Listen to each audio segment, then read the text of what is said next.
રાજ્ય ચૂંટણી પંચ દ્વારા સ્થાનિક સ્વરાજની ચૂંટણી જાહેર કરવામાં આવી છે।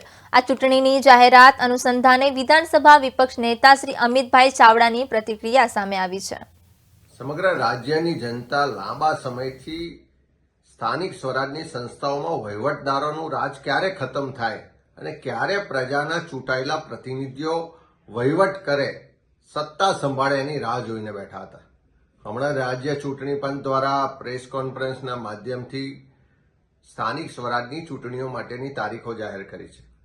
16મી ફેબ્રુઆરીએ લગભગ 66 જેટલી નગરપાલિકાઓ, એક મહાનગરપાલિકા, 3 તાલુકા પંચાયતો અને થોડી પેટા ચૂંટણીઓ માટેનું મતદાન થવાનું છે।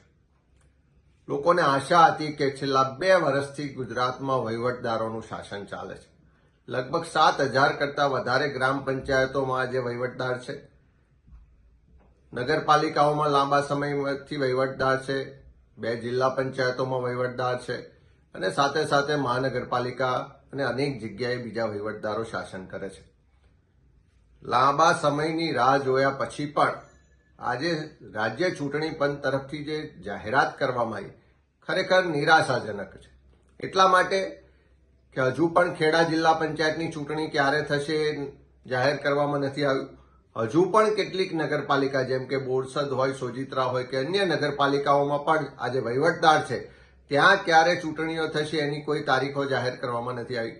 7000 કરતાં વધારે ગ્રામ પંચાયતોમાં આજે વહીવટદારો છે, એ ગામના લોકોને ક્યારે વહીવટદારોના શાસનમાંથી મુક્તિ મળશે એની કોઈ તારીખો આજે જાહેર કરવામાં નથી આવી। ત્યારે ઓબીસીની અનામતના નામે, ઝવેરી કમિશનના નામે ખૂબ લાંબો સમય સરકારે એનો લાભ લઈ અને એની આડમાં વહીવટદારોના માધ્યમથી શાસન ચલાવ્યું। પણ આજે ઓબીસી અનામતની વાત કરીએ, ઝવેરી કમિશનની વાત કરીએ તો શું કામ સરકાર ઝવેરી કમિશનનો રિપોર્ટ હજુ પણ છુપાવે છે? ઝવેરી કમિશને જે ભલામણ કરી હતી, સુપ્રીમ કોર્ટની જે ગાઈડલાઈન હતી કે ઇમ્પિરિકલ ડેટા એકત્રિત કરીને યુનિટ વાઇઝ ઓબીસીને રિઝર્વેશન મળવું જોઈએ, એવું રિઝર્વેશન તો આપ્યું નથી। ઓબીસી સમાજને યોગ્ય રિઝર્વેશન, પૂરતું રિઝર્વેશન નહીં આપીને પણ અન્યાય કર્યો છે અને ઝવેરી કમિશનના નામે લાંબા સમયથી ચૂંટણીઓ નહીં કરાવીને પણ આ ગુજરાતની જનતાને અન્યાય થયો છે।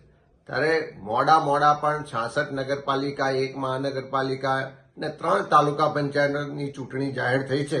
ત્યારે કોંગ્રેસ પક્ષ આ તમામ ચૂંટણીઓ માટે તૈયાર છે અને અમે તો સરકાર પાસે માંગણી કરીએ છીએ, રાજ્ય ચૂંટણી પંચને કહેવા માંગીએ છીએ કે તાત્કાલિક ગ્રામ પંચાયતોની ચૂંટણીઓની તારીખો પણ જાહેર કરો।